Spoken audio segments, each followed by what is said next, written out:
क्या तलाक के सालों बाद भी कोई एक्स पार्टनर करोड़ों की संपत्ति पर दावा कर सकता है? बॉलीवुड की जानी मानी अभिनेत्री करिश्मा कपूर के एक्स हस्बैंड और बिजनेसमैन टाइकून संजय कपूर के निधन के बाद उनकी 30,000 करोड़ की रुपए की संपत्ति को लेकर जबरदस्त कानूनी और पारिवारिक जंग शुरू हो चुकी है। इस लड़ाई में मां, पत्नी और पूर्व पत्नी तीनों आमने सामने खड़े हैं।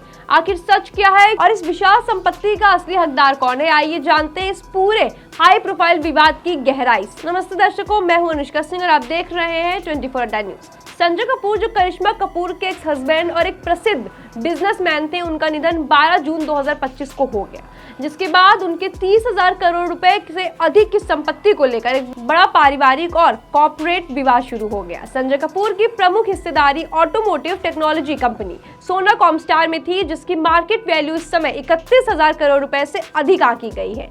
उनके निधन के कुछ ही हफ्ते बाद उनकी मां रानी कपूर और तीसरी पत्नी यानी प्रिया सचदेव कपूर के बीच इस संपत्ति के असली उत्तराधिकारी को लेकर कड़ा विवाद शुरू हो चुका है। रानी कपूर ने दावा किया है कि कंपनी और परिवार ने उनकी भावनात्मक स्थिति का फायदा उठाकर कई दस्तावेजों पर उनका जबरन साइन करवाया और उन्हें न तो बैंक खातों तक पहुंच दी गई और न ही कंपनी की महत्वपूर्ण जानकारियां। उन्होंने कहा कि उन्होंने किसी को भी कंपनी या संपत्ति का प्रतिनिधि नियुक्त नहीं किया, जबकि दूसरी ओर कंपनी सोना कॉमस्टार से उनकी सभी आरोपों को खारिज करते हुए साफ कहा कि रानी कपूर 2019 से ही ना तो कंपनी की डायरेक्टर है और ना ही शेयर होल्डर। इसके साथ ही कंपनी ने यह जानकारी दी है कि संजय कपूर की पत्नी प्रिया कपूर को promoter company Aurus investments Pvt LTD की ओर से नॉन एग्जीक्यूटिव डायरेक्टर नियुक्त किया गया है, जिसे सेबी की मंजूरी भी मिली थी। इस पूरे मामले में रानी कपूर ने सेबी से भी न्याय की मांग की है और कहा कि उनके अधिकारों का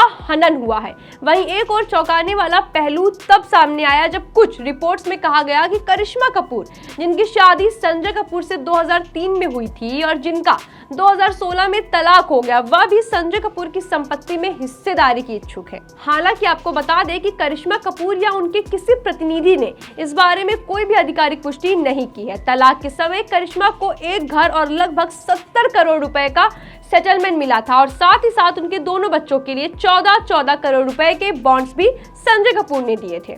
ऐसे में यह कयास लगाए जा रहे हैं कि कानूनी रूप से करिश्मा को भी इस संपत्ति में कोई हिस्सा नहीं मिल सकता, लेकिन यदि संजय कपूर की वसीयत में उनके बच्चों का जिक्र है तो वे इस संपत्ति के वारिस साबित हो सकते हैं। इस पूरे मामले ने न सिर्फ एक अमीर व्यवसायी परिवार के भीतर की दरारों को उजागर किया है, बल्कि यह भी दिखा दिया कि जब बात अरबों रुपए की विरासत की होती है तो रिश्तों की परिभाषा भी बदल जाती है। आने वाले समय में सेबी और कोर्ट की जांच से ही तय होगा कि इस विशाल संपत्ति का असली मालिक कौन होगा।